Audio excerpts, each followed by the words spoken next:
I'm sat here in the main media centre, which consists of the International Broadcast Centre and the main press centre.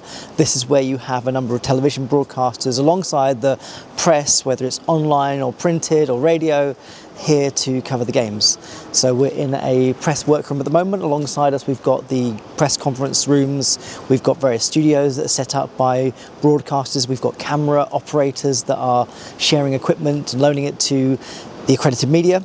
And each day we have a daily press briefing that takes place, covering some of the key areas that the International Olympic Committee and the organising committee want to share with their audiences.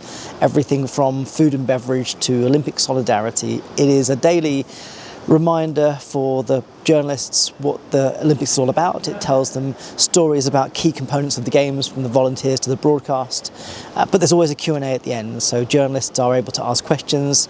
And one of the topics today was the sale of a t-shirt from the 1936 Olympic Games.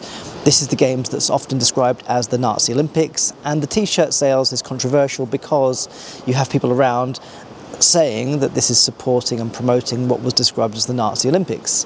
Now, the response from Mark Adams, the IOC Communications Director, was really interesting, and he said essentially that the reason why those t-shirts are still being manufactured by the International Olympic Committee's provider is partly that it's a historical heritage artifact. They print t-shirts from all Olympic Games. It's part of the legacy of that Olympic movement. But the really interesting part was that he said if they don't do that, if they don't actively commercialise their products, then they become public domain and other people can use them. Other people can then print them out and sell them, and they lose control of the narrative of those games.